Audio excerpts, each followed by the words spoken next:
Welcome to the Big Movement Podcast. If you're ready to create results and make huge strides in your business, finances, personal development, and health, then you're in the right place. Pushing past excuses and powering through procrastination can be a challenge alone. Here, you'll get the support, tools, and knowledge you need to get to the level you desire in your business and life. Let's get started with your host, Byron Ingram.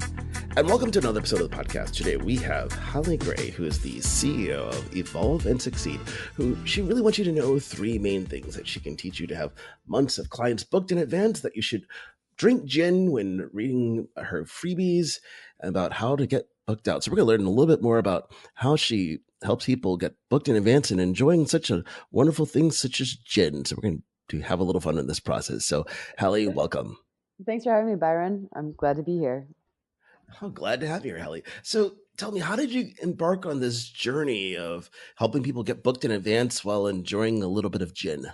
I feel like when you work for yourself, it's more than just a little bit of gin. But Probably. yeah, the key here is that I spent a lot of time experimenting and testing and going through all the different people's advice when it comes to getting clients online and how to have a successful service-based business. And it was primarily in the first part for myself, because I just wanted to work for myself. I wanted to be successful at it, right? So that when my parents asked me how things were going, I didn't have to, hang my head in shame. And also because I wanted to pay my bills. So I found that I started really strongly when it came to my own freelancing business or my own, business online. And but then what I found is that getting those consistent amount of clients each month, man, that is a killer. Like, that is a killer. You can have some really great months that make you feel like you're on top of the world, but then if you don't repeat that the next month, it makes you feel like a failure. So I got tired of that roller coaster ride, and I started to look at what would be a strategic way to get booked out in advance over and over again. And then I nailed it, and I was able to get booked out months in advance. And then I started replicating that process for my clients and being able to bring them that same sort of success. So, I mean, originally I was just focusing on marketing plans and content marketing for my clients. But then what I found is that most people online, when they work for themselves and they're service-based, are all struggling getting those consistent clients in the door. That is so true, because it's like that in a lot of industries where it's that feast or famine, where people are like, this is great, I'm having an amazing month. And the next month they're like crying at a corner, why? Yeah, and then exactly. it changes the 180 the following month. Yeah, it seems like voluntary, if you could, voluntary bipolarism, right? Like, you're just 1 minute, it feels so up and down all the time, because you can't really, it doesn't feel like it's in your control, even though it is. But yeah, exactly. And I was just tired of it. It's hard enough because you got to manage all your finances. You got to do you've got 8 jobs at least, right? You got to be the janitor, the accountant, the face. And so it's really tough. It's really tough. So I wanted to make sure that I could take that process that I used.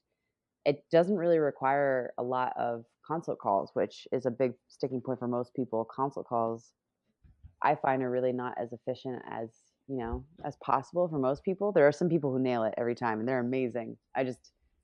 Kelly James is somebody who I'm always like, if you need to learn how to do consult calls, he's fantastic at it. But for most people, when it comes to doing consult calls, it's not a repeatable, successful process, because most people come in and they've set up their marketing wrong, and they've set up their consult calls wrong, and they've set up their packages wrong, and it just makes it really hard. So it's basically just like a 30-minute to an hour of trying to sell yourself and feeling like you're not winning. And that's horrible. Right. And when you think about it, of having to consistently set up consult calls, you could, if you don't have the right people coming in the front door, you can easily end up wasting an entire week or an entire month because you have the wrong people that you're talking to. And then you're looking like, no, what am I going to do? It's a month of ramen. I've gone back to college suddenly. Right? And nobody likes that feeling, because most people went in because they want to be able to make money, right? Like, I know money's got many different emotional meanings for people, but at the end of the day, we all need it and we all want it. And Right. so it really is hard to spend a month of talking to people who are just tire kickers, who are like pretending like they want it, but they don't really want it, but they want you to sell them on it. But then if you try and sell them on it, they really just don't like that either. So it plays a big deal on your like self-confidence to keep doing those. So yeah, I'm not a big fan. When you set up your marketing correctly though, usually what will happen is your consult calls are no longer about selling somebody and rather more about having that person say like, okay, I want to work with you, but I need some questions answered first. And then they'll usually say like, take my money. And so like that's a really great consult call process, but most people don't have that set up that way. And so it's interesting because most people give their clients full control, and you shouldn't actually give your clients full control because that's when the relationship usually goes awry.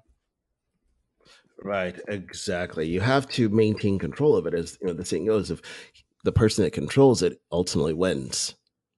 Totally, exactly, yeah. I mean, it's not just about winning because your client. The idea is that you get paid to do something you find easy to do, and your clients get awesome results. But um, the win comes from like when you no longer wait for the client to make the first move, but you control the experience your client has. It makes your life easier. You have better clients. You've set up a lot more processes so that your client feels like it was a really easy experience. And once that happens, it's awesome. But if you're expecting your client to lead, and then it's just like a weird, it's like dancing, right? Like you need one leader so that you guys can get through the steps. But most people let their clients lead, and their clients are really expecting them to lead, and then it just stepping on each other's toes all the time. Right, exactly. You have to take charge of the whole situation. Otherwise, they have one set of expectations, you're doing something else, and it just becomes a cluster quickly because there's not the proper form Totally. of communication, the expectations, or any of it. Oh yeah, definitely. And that's a big thing is like most people have that problem. Right. So when you're looking at the whole idea of having more powerful, let's say, closing calls, what is it that people should be doing so they can attract the right people in the first place so they're not having to try to sell someone on the calls?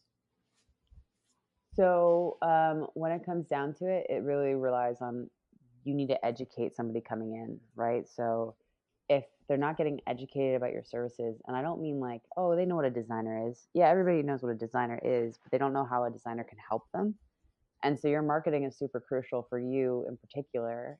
You should treat your own website and your own business as its own ecosystem. Okay. So, you need to make sure that when the client comes in, you explain how it works, you educate them about the benefits, you get them like really, really excited to work with you and also really clear about what you can do because we don't want anybody coming in who's not the right fit because that's unethical selling, right? If I tell you I can get you to the moon and I take your money and I only get you to like Idaho, that's not that's not okay. Yeah, that would be a very So big disappointment.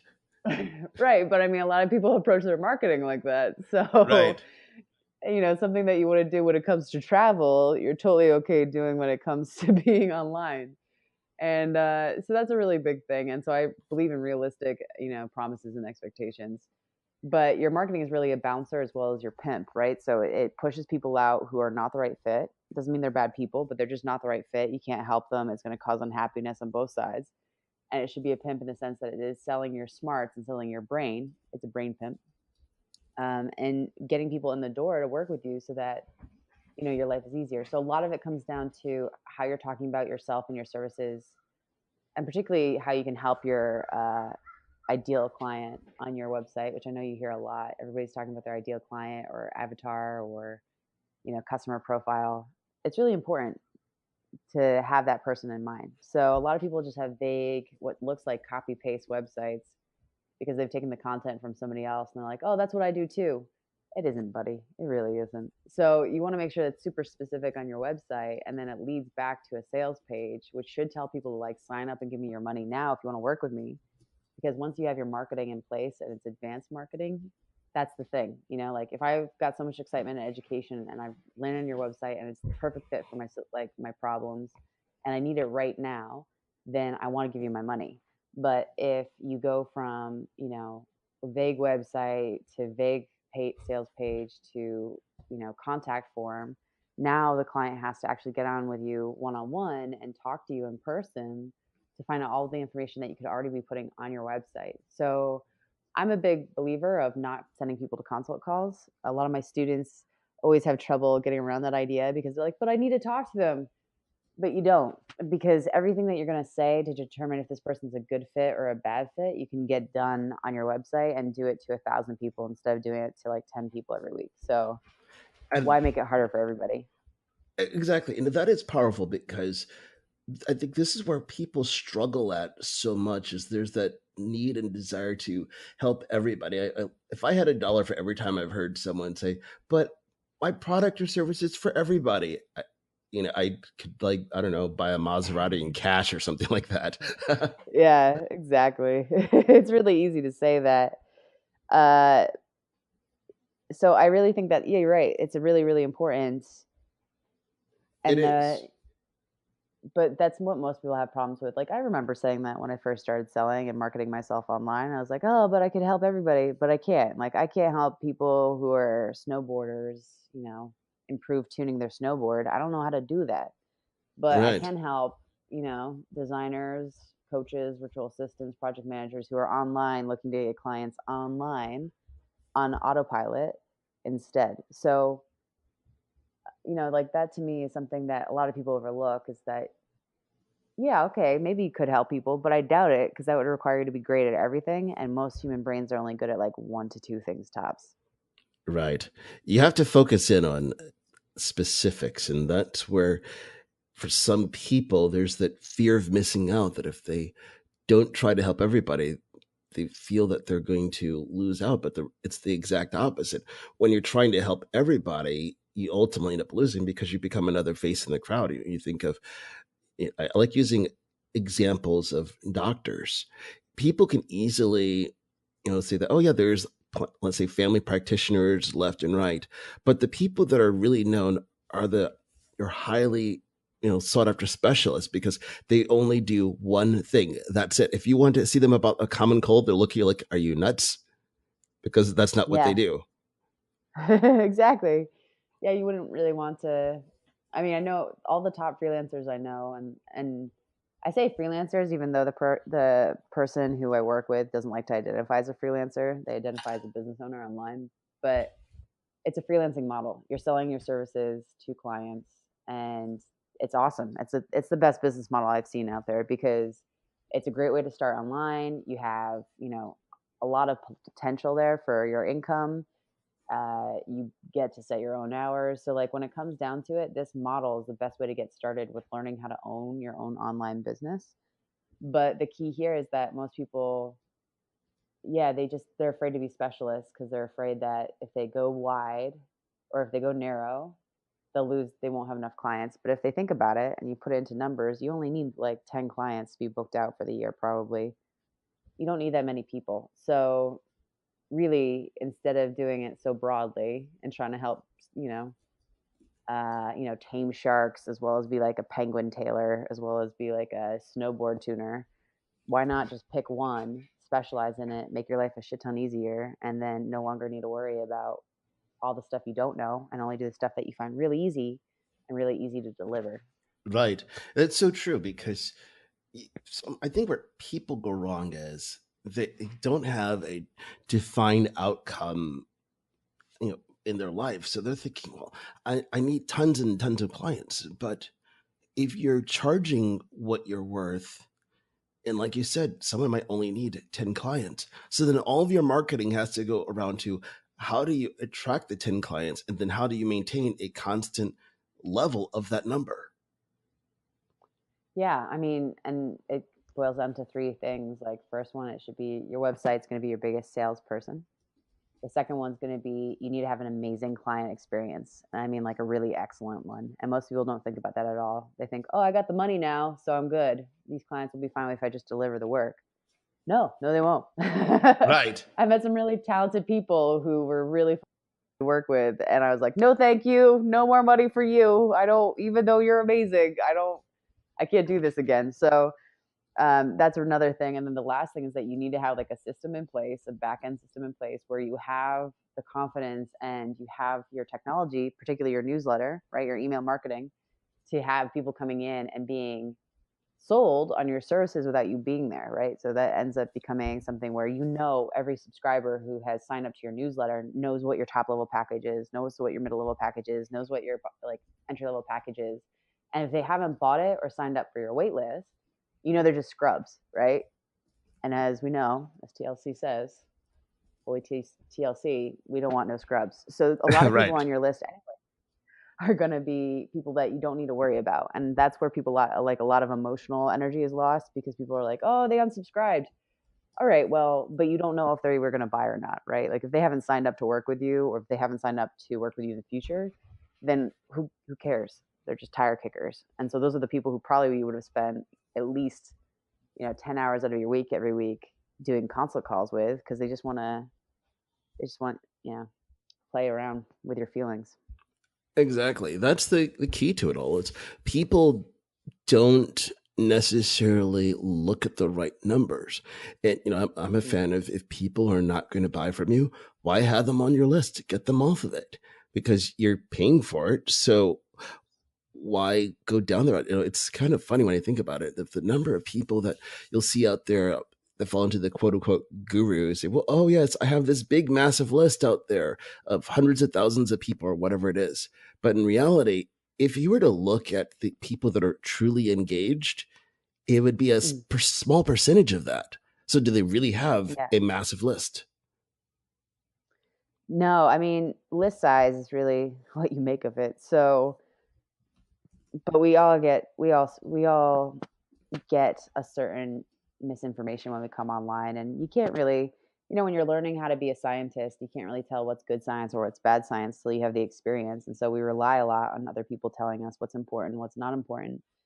And for service-based businesses, list size is not important. Okay. So a lot of the time when you're selling something, it's like the Walmart model or Nordstrom's model, right? Like services are Nordstrom's because they're custom, they're high level, they're going to be an experience, and they're going to be more expensive. Walmart is things like courses and digital products and physical products, right? You need a lot of people going in, buying at a lower price level to make, to afford things. So with Nordstrom's, they can have, fewer customers coming in, buying fewer stuff, because they have set up their business model to be fine with that.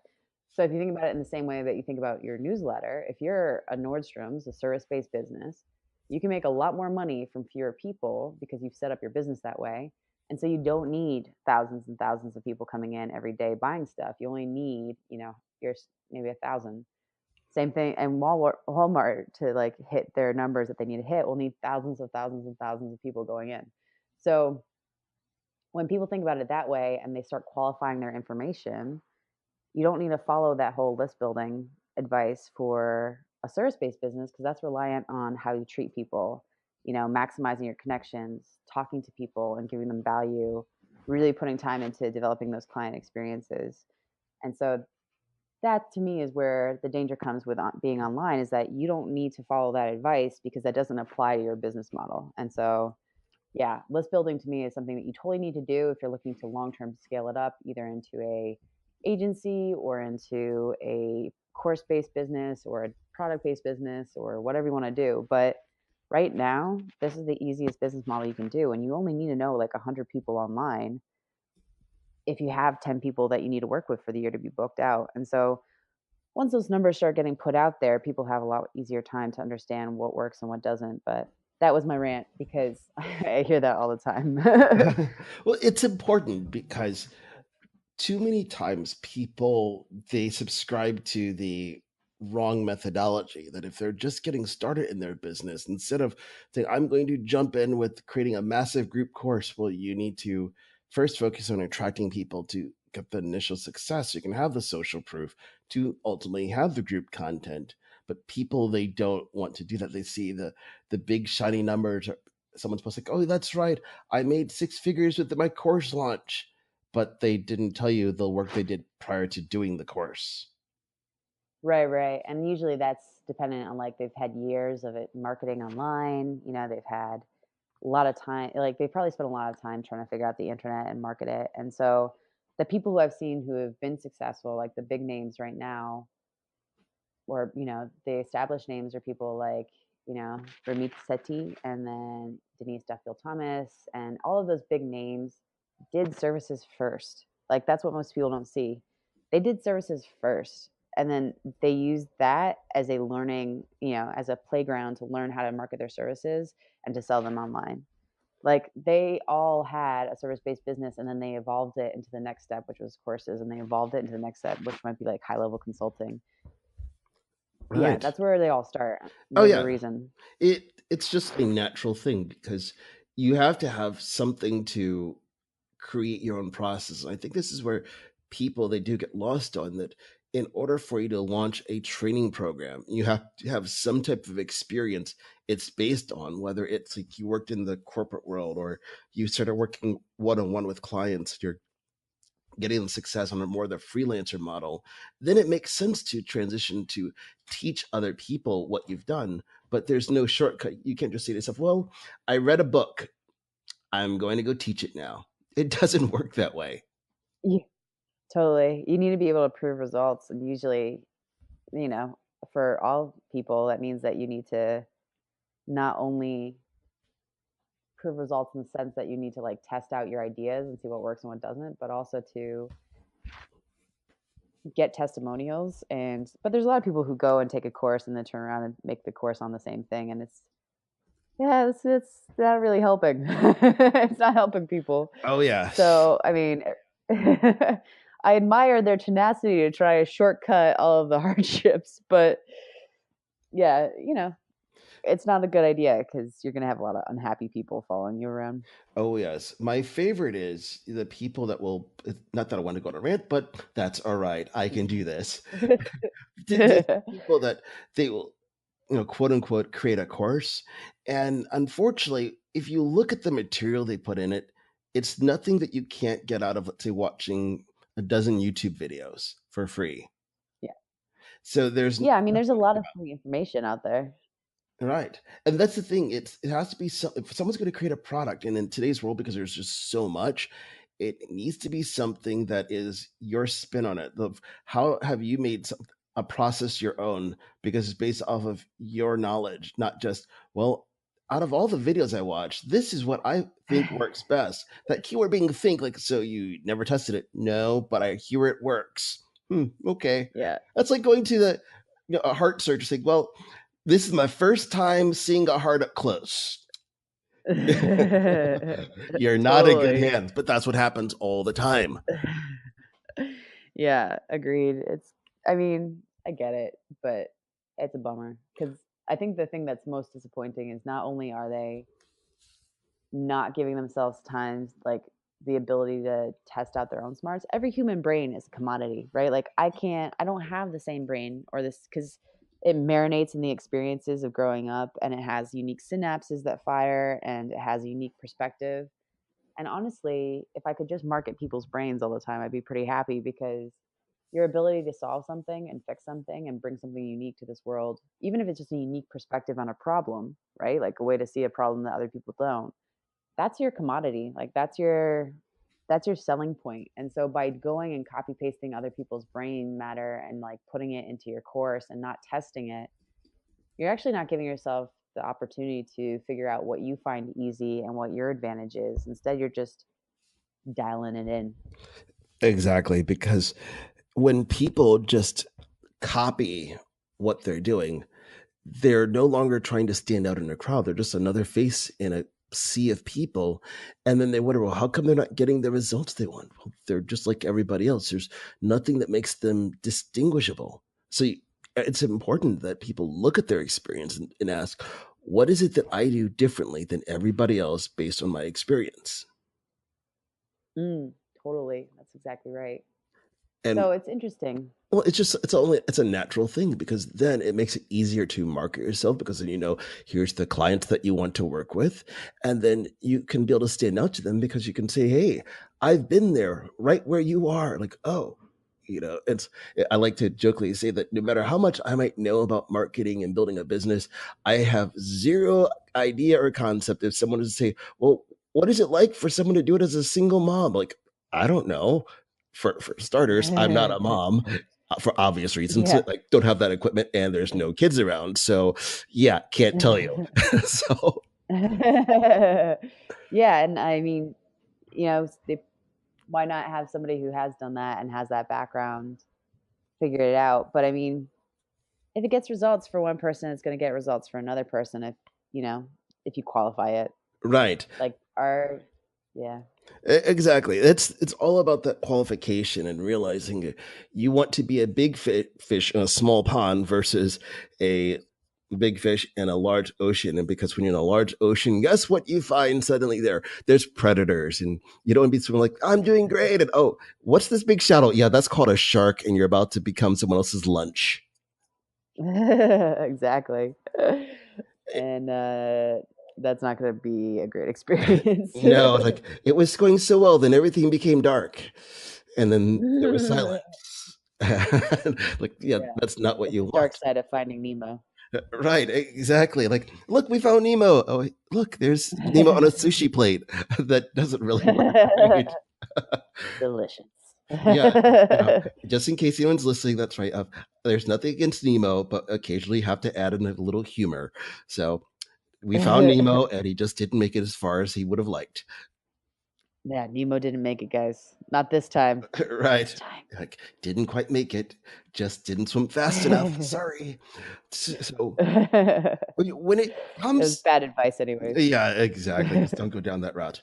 So when you're looking at getting yourself out there, obviously a website's critical. So many people, I want to say, they make just grievous mistakes. I'm going to use a big word there on what Mhm. should be on the side, and so far. Like, people want to spend just a huge sum of money, but they don't even know it works. What should be the way someone approaches their website so they can attract the right clients? So they're not spending money and then realize, oh, great, it's not doing what it's supposed to do. I guess I need to redo it. Yeah, I mean, every business costs money to start. I think that's the other expectation that a lot of people have that's not accurate when it comes to being online. They're like, whatever, I could just go online and do it for free. Well, there's going to be a cost for everything. Businesses require money to run and to grow. So when it comes down to it, you need to invest in learning how to market yourself because unfortunately, usually people are good at like one or two things, like I was saying before, probably just one. And so the only problem with that is that like for a lot of your business, like the accounting, the, admin and stuff like that, that's kind of like second stuff, like you don't need to have admin if you don't have clients, right? But when it comes to marketing, you need marketing first before you can get clients. And so it's really when you're investing in your business, a lot of the investment, a lot of the prioritization should be on your marketing and getting your marketing set up and running and doing its work for you so that you can go and work on the secondary step, which is to, work with clients, generate revenue. So there's an initial investment into your business of getting that marketing into place so that you can get clients. And a lot of people don't realize that. And for me, it was different because marketing is my jam. I enjoy it. It's easy for me. It's easy to get results. And so what happens is that for a lot of people, they don't have that. And so they think it takes years and years and years to get clients. And it doesn't. It might take you a while to get your head wrapped around how to market your specific business. Mm-hmm. But once you do and you've locked in that one business that you've marketed, you're fine. You're like good to go. You don't need to worry about it again. You can let it run on itself. You know what to write, you know how to get it done. When you're marketing yourself, you don't necessarily need to keep changing things once you figured out what works. I mean, a lot of people do evolve. They'll want to change their services or they'll want to like work with a particular type of person after time. And so businesses do evolve, but once you figure out how to market your business, you're pretty good to go. And so when it comes to your website, that shows when I see somebody's website, I can tell pretty quickly how much marketing they've invested in because most people focus just on the design instead of the actual content, like the words and your services and your sales pages and your process for getting people to buy or pay you.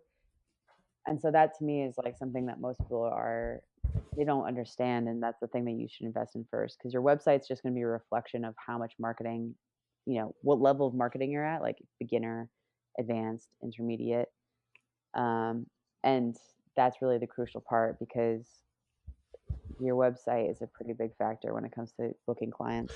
Definitely. I think where so many people, they go wrong when it comes to website is they look at what's out there and they think, oh, I just want this to look pretty, it looks great, people are going to be excited about it.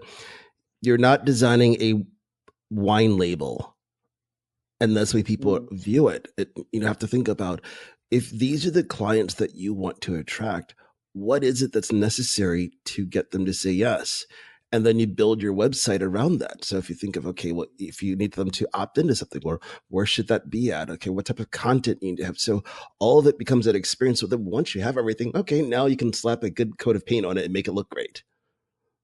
Yeah, I mean, sorry, Amy, but Amy Porterfield had a pretty basic website for most of the time I've seen. Um, she just got it. She just got it done, but you can go in the Wayback Machine and check it out. And I say that with admiration and a high five, because she's a great example of, once you got your content nailed down, you can actually have like just an okay looking website, and you don't need to worry about anything fancy. You just get it done and get it up. So she built an amazing business without needing like, you know, flashy design. And that's cool, because that's a great example of how, somebody else can do it that way. Your website doesn't have to look super flash to get clients in the door. It just needs to have the right words on it. And I think that's a crucial factor that most people don't understand. Exactly. That's what makes the biggest difference is, if the content is not there, it doesn't matter how pretty you make the website look. It's not going Mm. to convert, because someone will look like, oh, this is great, but there's no substance. It's kind of like having a conversation with someone like, oh my gosh, they're stunning, they're beautiful. And then you start talking to them and realize there's not two brain cells existing right now in their head. I'm out of here. Yeah, totally. Uh, or it's just a picture of somebody on a Lamborghini, and you're like, how is this going to help my business or my life or my relationships? Right. It's funny that you mentioned that, as I was having a conversation last night with a friend of mine. It's so many people have fallen into the Lamborghini, the flashy car trap of that. This is what's supposed to be, represent, success. But the reality is, most people would never want to drive. And I like to jokingly say, if most of your clients, I live here in Texas, they lived out, let's say, in you were dealing with people that, let's say, worked in oil fields, or they're oil investors, they probably could care less about a Lamborghini because they're driving a big truck most of the time. Yeah, exactly. So it won't work for your ideal client. And the human brain's super illogical, and that's kind of the cool thing about marketing, and that's why it's a challenge for most people. You think you should lead with features and be like, it's got 4 wheels and it's not gonna melt in the rain. Well, nobody really cares. That's the point. Like, you can have any car qualifies for those features, but like a Lamborghini versus a crappy old Honda, they both get you someplace, but one's going to increase your street cred in front of other people's like in front of other people exponentially, versus the other one's going to make them question if you're really legit. Right. I remember, yeah. Oh, go ahead. You were say this amazing story, then you paused. No, way back in the day, my great grandfather had a tiny like grocery shop, and it did well enough because it was one of, I think, two in the town my family's from on the East Coast. And his premise was, he had a nice car after years of owning his own business, and it was, I don't know, Cadillac, whatever was fancy back then. Right. But he would drive his beater to the store, because he's like, I don't no customer of mine wants to see my flashy car, because they'll feel like they're getting, ripped off. They want me to show that I'm one of them, and I'm one of the, right, that I have, that I'm not flashy, and showing it off. So I don't know. It's very weird. It's like two different mentalities. Online, it seems like the flashier you are, the more people want to give you money, because they want to see how successful you are, because they want to be like you. Right. But honestly, I think that is kind of also puts a lot of distance between people and you. It is. And I think there's a shift that's taking place where people, they're tired of going into these courses where they were lured in by the fancy cars and big houses, and realize there's no substance here. compared to, let's say, someone, they're, instead of showing, the Maseratis and whatever exotic cars, they're out in front of their Honda, like, okay, this is what life is really like. I drive this because it works. Or, the person that's building it because they want to give a great life to their family. That's right. I drive a minivan. Why? Because everyone fits. Yeah, And people exactly. can relate And to that it. makes sense, right? Right. I'd be a little concerned if someone says they have a Especially family, but they're driving a two-seater. Like, unless someone's sitting on a lap, someone's taking an Uber. right, exactly. Yeah, you can always rent the fancy cars if you want to, but what's the point, right? Like that's not. And for somebody who's for somebody who's targeting parents, they want to see the minivan so that they feel closer to them and that they're like each other. Right. But it's a weird standard for the online world to try to get a fancy car, which, by the way, you can rent. So, I mean, if you want to, you could just rent one for the day. No one's fact checking this outside of the pictures. Right. That's the funny thing. People don't realize, like, oh, yes, if you want one for a day, plenty of places where you can do that. Yeah, it's funny. I mean, but marketing really, it can be used for good or evil. It's like superpowers. Exactly. I think one of the best examples of, I don't want to say call it deception, but more about influence. If you think of, let's say, fast food commercials for burger restaurants, and they'll have this supermodel just taking a bite into this big gargantuan burger, and guys are like, oh my gosh, like, let's get the facts straight. There's no way in the world she's actually eating that. You will never see her at McDonald's, Burger King, or anything like that. It's just not going to happen. Yeah, exactly.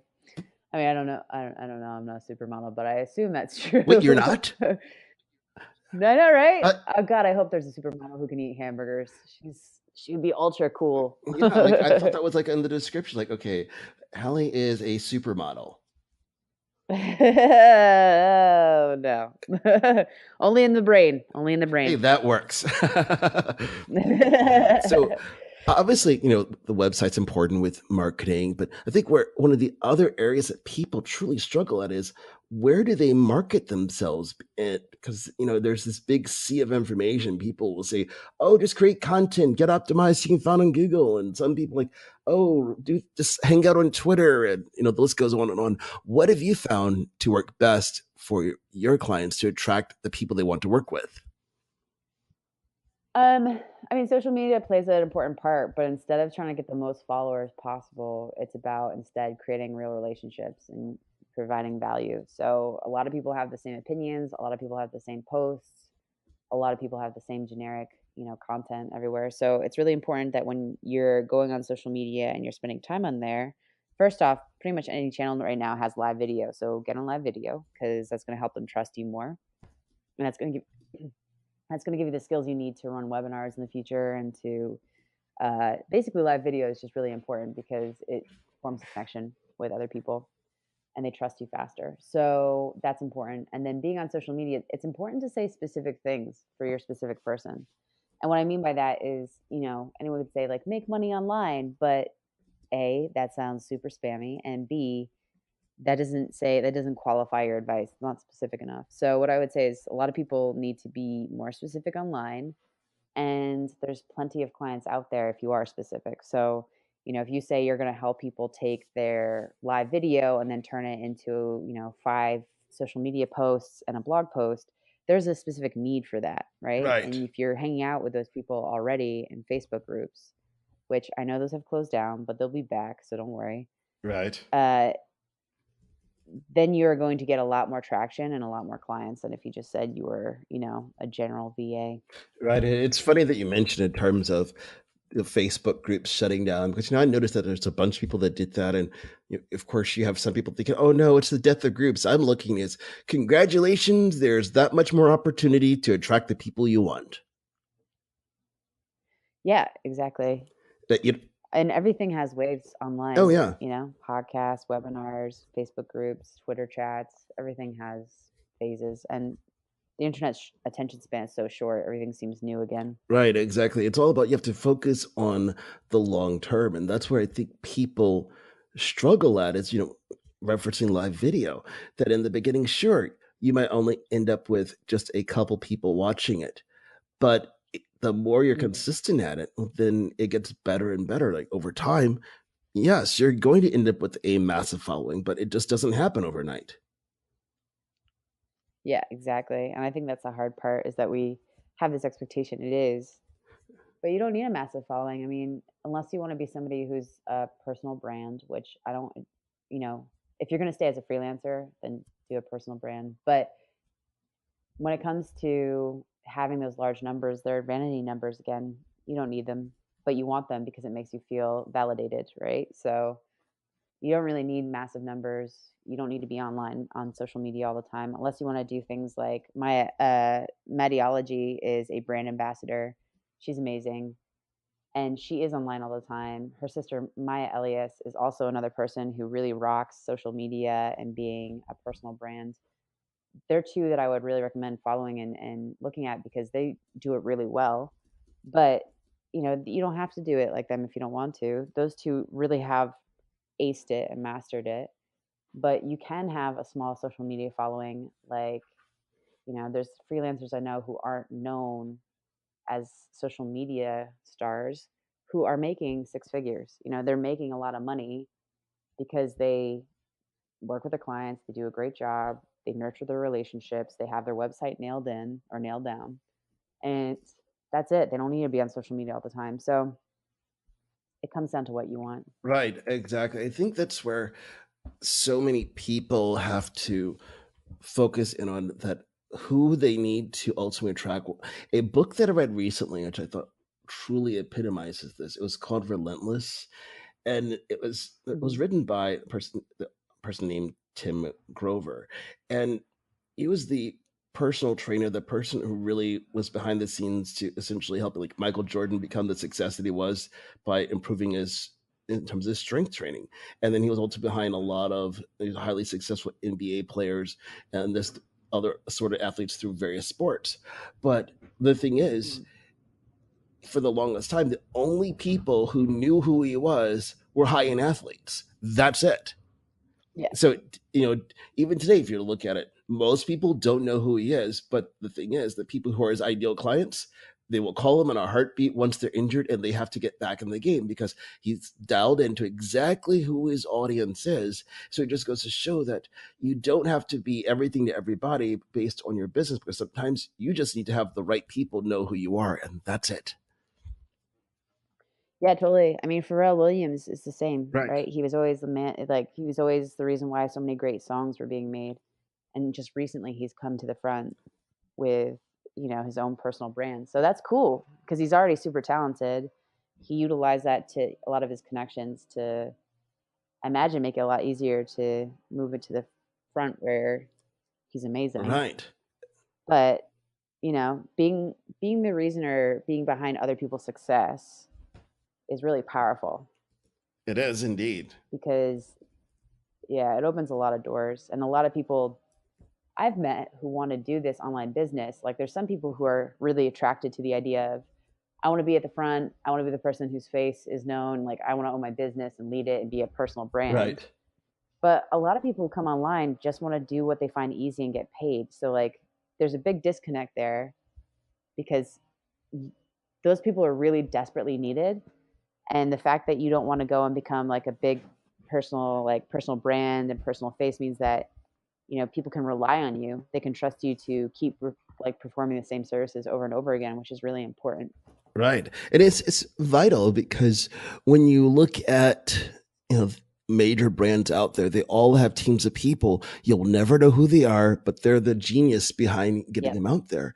And for some people, their comfort zone is being, I don't say in the shadows, but making sure other people are successful because that's where they shine at. They don't want the attention from everybody just constantly coming up to them. They want to be able to, let's say, go to a concert, not having like, oh my gosh, it's so and so. Like, they don't want that, you know, because totally. they value their That's just a privacy. lot of energy you have to, yeah, privacy, and it's a lot of energy and it's a lot of it's a skill, you know. And so if you don't have it, it takes a lot of energy and enthusiasm to muster to always go on social media and do that sort of stuff. And there's some people who are really talented at it, but honestly, some people just want to do what they're good at and see the results for their clients, and then like you know not have to be on social media 5 days a week. They would rather just work on their client stuff for 4 days or 3 days. Right. And then go from there. Right. Exactly. Everybody has their preference. Like me, give me 5 minutes. I will jump in front of any crowd and start talking about whatever because I love it. Other people, they'll be like, are you nuts? Like, no, it was actually kind of fun. Yeah. So everybody has different personality strengths, but the online businesses and the businesses of the world need people who show up and get results and get stuff done because they're vital. They're gold. And so really they are the superstars of the online world. They just don't get, they just don't have to be on Instagram 5 days a week. Right. Exactly. That's really the most important thing is that you don't have to have the largest following, the biggest list, or anything like that to be successful. It's all about consistently showing up in front of the right people day in and day out. That's all that matters. Exactly. Yeah, precisely. Where it makes all the difference in the world. So as we begin wrapping up everything here, what's one thing you recommend people to do if they truly want to supercharge their marketing and just get in front of the right people so they don't waste their time talking to let's just say deadbeats? I'd already say that you're already hanging out right now with your ideal client right now in some way or form in real life meeting, like meetups or online on Twitter parties or Facebook groups. You've already hung out with your ideal client. So go and talk to them and give them real value. Like give them good advice for free. And that is super powerful because so many people, they forget about that notion of giving value. Like, don't be afraid to demonstrate your knowledge because that's what's going to push you in front of everybody else, as opposed to someone saying, oh no, I can't tell you that. I charge for I'll tell people almost anything. It's like, I'm not afraid to say that because it comes down to most of the time people just don't know how to implement it. It's like, okay, well, that's where I come in. So I'll tell people how to do almost anything. Right. Yeah. I mean, and another great example of that is Scott Oldfield. Mm-hmm. He does the same thing. He provides a lot of value and people trust him and like him because it feels like he's not selling to them. He's just providing value. Right. And then to work with him to actually know how specifically he does it, that requires your money. But otherwise he's willing to give you advice and he gives good value in his posts and stuff. So exactly. Right. Exactly. So how can people learn more about you and reach out to you? So I'm over at evolveandsucceed.com, but what I would recommend is if this has been something that you're 100% ready for, go sign up for the free 5-day challenge starting on Monday. It's at bebookedout.com/challenge. And yeah, I'll take you through specifically where most people get, like the 5 places where most people get stuck when it comes to selling their brains online. And it is, it's going to be a mind blower though. Get prepared for some sweet, sweet truth. 100 proof truth.